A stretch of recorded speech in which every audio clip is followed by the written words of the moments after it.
Hi, Robin with Oxy-Dry, and this is a pretty decent sized job. I've done the upstairs master bedroom closet, another bedroom. I have a set of stairs over here to do, and then this basement area. And this is an olefin, and you can see it's actually a multi-level loop with a kind of a interesting kind of a scallop effect in it. I've seen this before. Don't see it very often, but it's around. One of the things about this particular carpet is if you were to steam clean this, when you put the wand on the carpet, what happens on these multi-level loops is the wand will bridge over the hollow right here. And of course, you're not going to get contact or much contact onto the carpet fiber. And so this particular carpet, and or ones that are like this or even more dramatically sculptured, tend to get wetter, and the extraction doesn't work as well on them, so they have a tendency to really get wet and take much longer to dry. But this carpet is what hell is it now? I guess it's over 10 years old, and it's in really good shape, actually. Very little wear showing on it.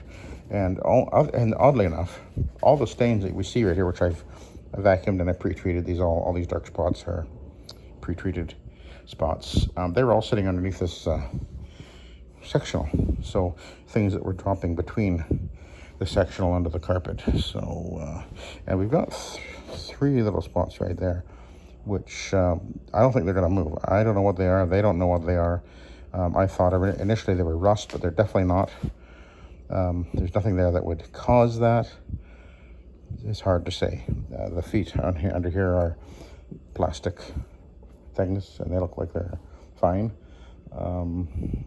They're not rust. Nothing oily, because I tried some VDS on them, wouldn't budge. I don't know. I expect those to be permanent. We had to talk about it, and they didn't know what they were. And it's going to be under the couch anyway, so anyway, we'll have to.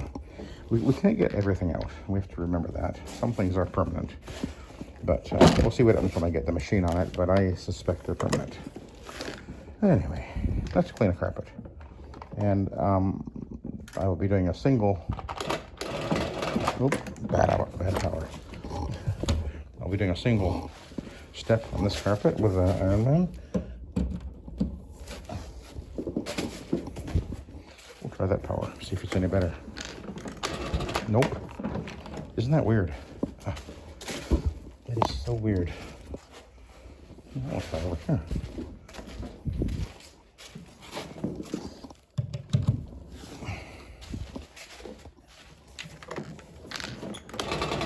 Nope. All that's happening is the capacitor's firing off, but it won't draw enough power to spin up the motor. That's a problem, because these are probably all in the same circuit, I bet. But there's a bathroom outlet over here. Try this one over here.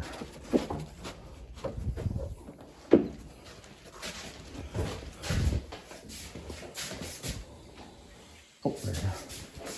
So this will be a separate circuit, and this has got a ground fault on it.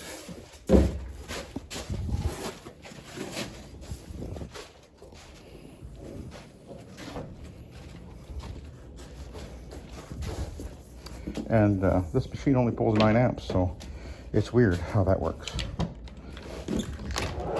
And away we go. Isn't that interesting, eh? So, anyway, we'll clean the carpet. And I'll be moving pretty slow on this, because I want to make sure I get as much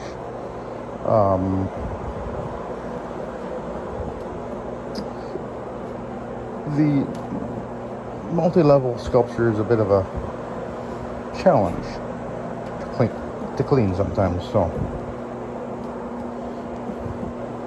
what I could do, if I thought that I really needed to, if it was soiled enough, I would actually put the brush on this, because the bristles of the brush will get down in there, but I don't think this one is that bad. So I think that we'll be fine just doing the Ironman on this particular carpet. But anyway, something I wanted to sort of mention, and I think that we'll say this is probably the most important advice that I can give to a guy coming into the business new. If you're a newbie, you're relatively new in the business, or you're about to get into the business, carpet cleaning, then I have some advice for you. And I think it's the most important advice that I can give. Success. How to run a successful business. You know, we've been operating now for 28 years, and right from the beginning when we started,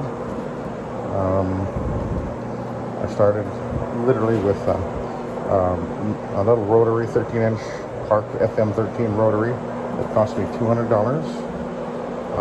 I had a vacuum, an upright vacuum, which had actually cost me nothing because I actually got it by trading in another canister vacuum for it, straight across to a guy that I knew who had a vacuum store, and he wanted the canister, and we did a straight across trade, so that cost me nothing.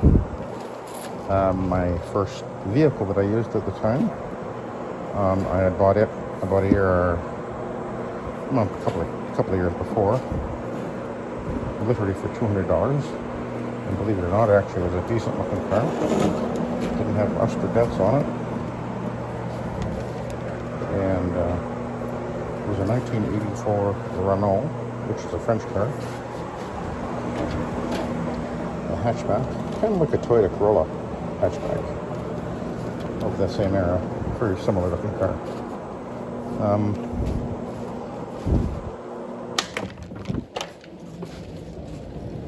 Close that up. And I had a little upholstery cleaning machine, which I think somebody had given that to me, but the motor was shot on it, and I was able to replace the motor for, I think, $150 or something like that. And, you know, that was basically how I started off 28 years ago. But, so I guess what I'm saying is, I started with mostly nothing, and we built up the business now 28 years later, and we are now the top-rated carpet cleaning business in our town, in our area. As far as I know, we're the highest priced.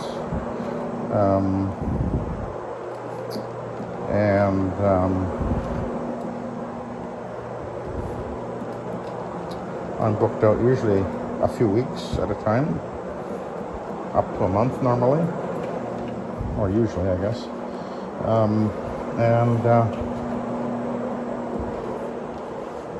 We do excellent work. But what is my advice? Well, I think probably the most important thing for a new guy getting into the business to bear in mind is the key to success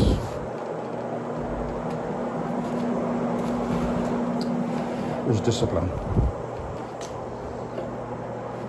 And because when you're self-employed, when you work with somebody, you know that you've got to be at work at, say, 9, and you can't leave work till 5, and you get your half-hour lunch break and your, 2 15-minute coffee breaks. And assuming you're an honest person, well, that's what you do.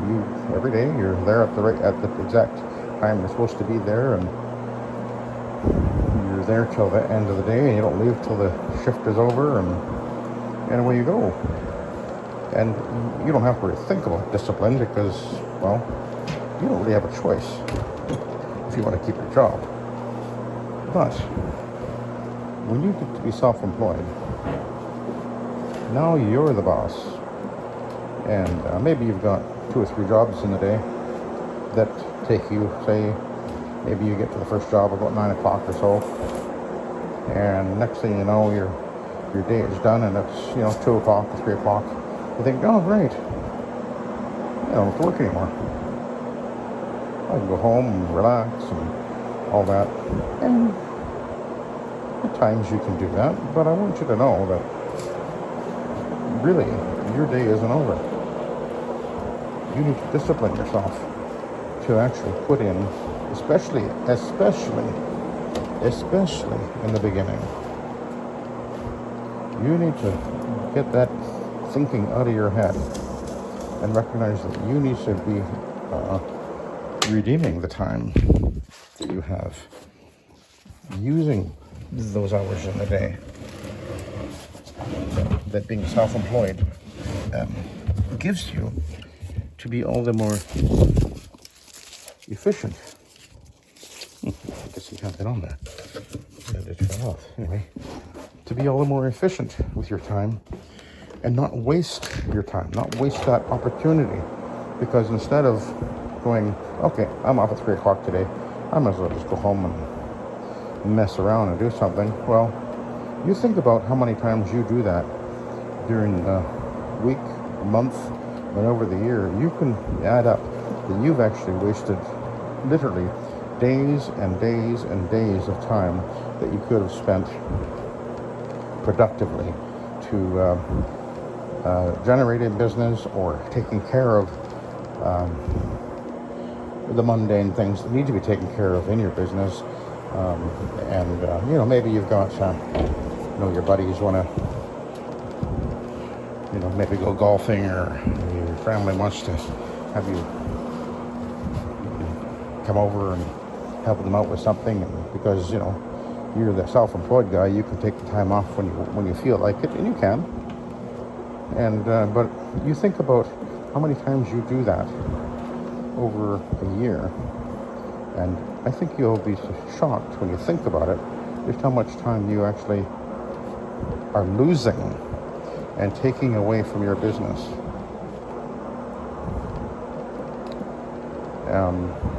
Because it is your business, this is your employment, this is what you're doing to earn a living. And don't forget, my friends, you don't get unemployment insurance. You don't get liability insurance. It's all, as soon as you stop working, the money stops flowing.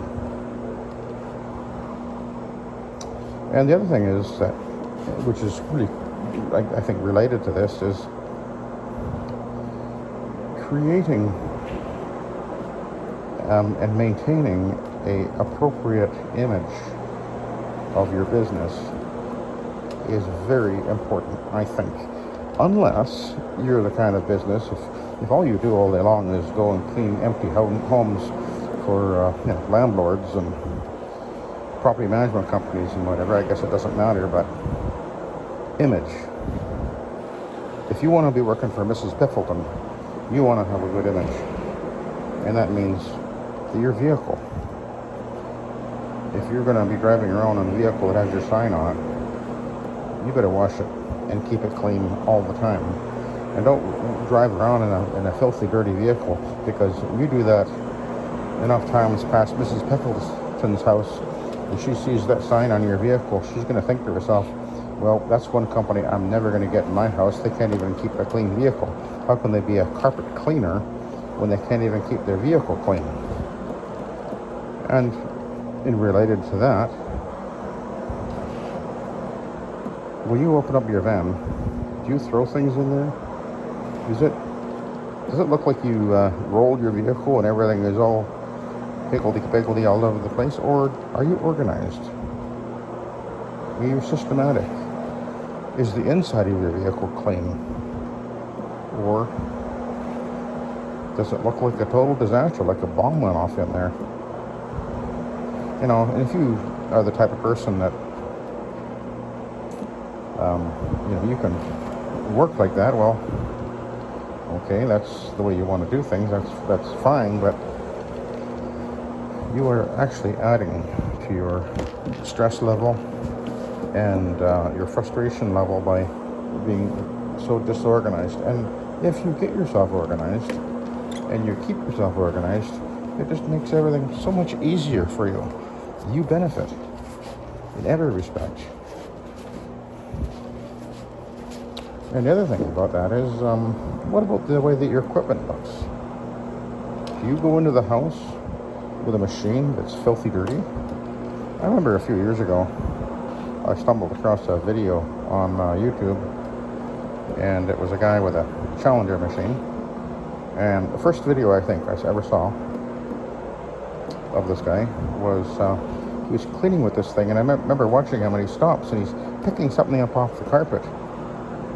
And then he kind of, I think he held it up to the camera or whatever, and he was kind of laughing and says, "Oh, look at that, that's rust." What was happening was his machine was so rusty, it was literally dropping little bits of rusted metal onto the carpet as he cleaned. And the machine itself, I mean, I was absolutely horrified. It looked like it had never been wiped down. It was literally covered in carpet fiber to the point the thing looked like it was covered in fur. And he thought that was funny. I remember, he was like, "What are you doing, man?" And I commented on this and like, "No, you need to clean your machine." And he took great offense and told me to take a hike. And anyway, I think that it's important, myself, that we, if we're going to be calling ourselves professional carpet cleaners, that we need to be looking like we're professional carpet cleaners. I mean, I think I found it quite embarrassing as I was watching, this guy cleaning with this machine that was, I mean, it was just filthy dirty. Thinking like, oh my goodness, what if somebody that might be thinking of getting me to come and clean their carpets comes across this guy's videos and thinks, "Oh, that's what carpet cleaners are like, is it?" Wow. And particularly, because the guy was VLM, I think it's, I guess maybe I'm a little bit more defensive when it comes to VLM because I have a stake in it, obviously. And I hope that those of us who do the VLM method will have a standard that is at least equal to, if not better, than steam cleaning. And most of the steam cleaners out there, not all of them, but most of them, care about their vehicles and like to have a good image and everything. And then of course you see that guy driving down the road with that old worn out truck mount with the rust falling off of it and everything. And well, that's a terrible image to portray. And yet here we have VLM guys doing that, and it's just, well, I don't think we should do that. And the other thing is, what are we dressing like? Now, I know a lot of guys think, well, I can't really afford to buy myself a uniform. Well, they actually aren't that expensive, but even so, here's a thought. Figure out what your predominant colors are. Oh, I'm not going to make it. I got to move my plug. Figure out what your dominant colors are, and go and buy yourself half a dozen polo shirts of that color or whatever. Polo shirts I would recommend because they've got a collar on them. It looks better to have a collar and maybe a couple of buttons on the front than just simply a t-shirt. And you certainly don't want to be out there cleaning carpets wearing an AC/DC shirt. I mean, seriously. We don't want to do that, do we? And nor should we be wearing blue jeans. First of all, back to the shirt. You're going to wear a shirt anyway.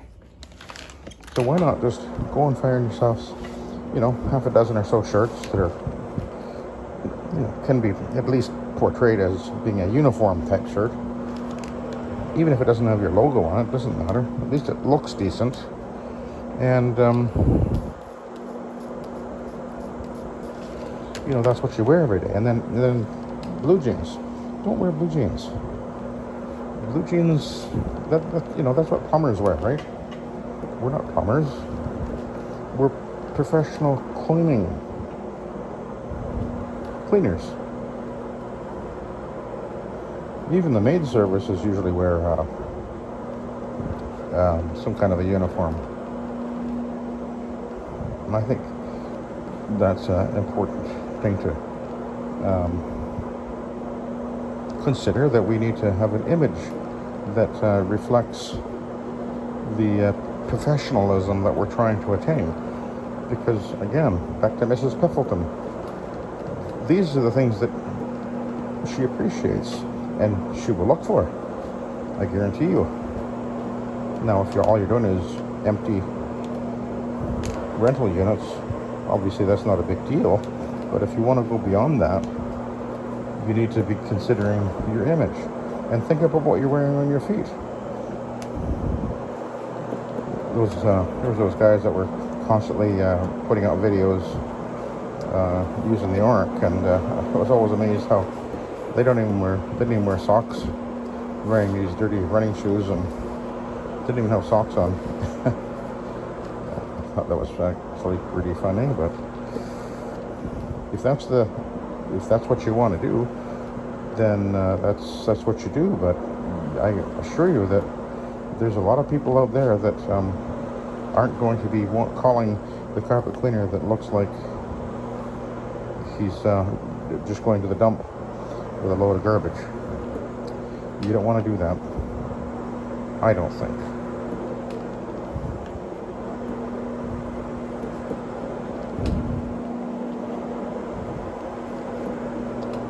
We've got some weird stains over here. I'm just using the Ironman pad right now, and we'll come back to that. Well, anyway, that's kind of the thing that I wanted to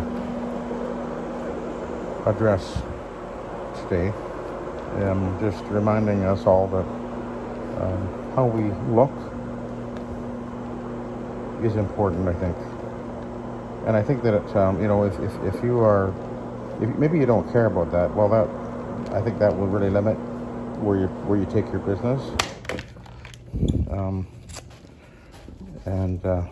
Throwing your equipment into the back of the van without any rhyme or reason is, I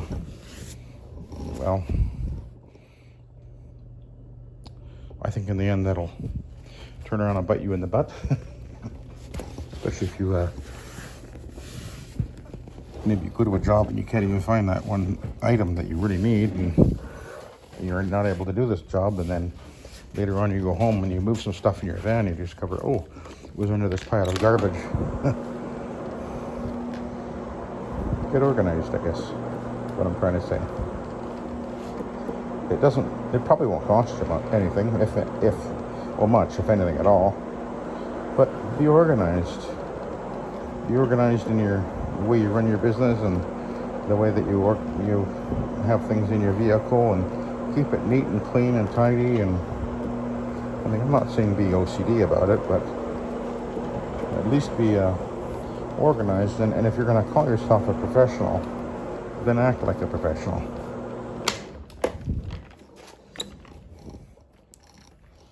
I think I'll move this out of here.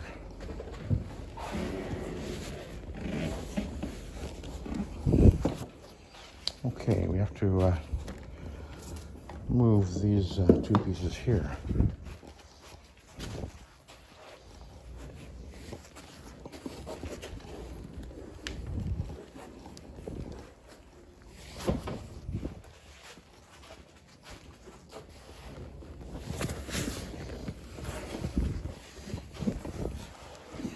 We'll kind of walk these things around. But anyway, that was my thoughts for today. And I don't want to offend anybody. Hopefully I haven't. But those are my thoughts, and I think that we'll all benefit if we all raise the standard and care about the image that we portray. And I think that we can take SET, soil extraction transfer technology method that we're using here, There's my logo. And we can make this the cream of the crop, as it were, the pinnacle of cleaning, and both the performance that we're getting out of the carpet and in the image that we portray as carpet cleaners. We can do this, and I encourage us all to be better at what we do and care about what we do, and let's encourage one another and learn from each other, and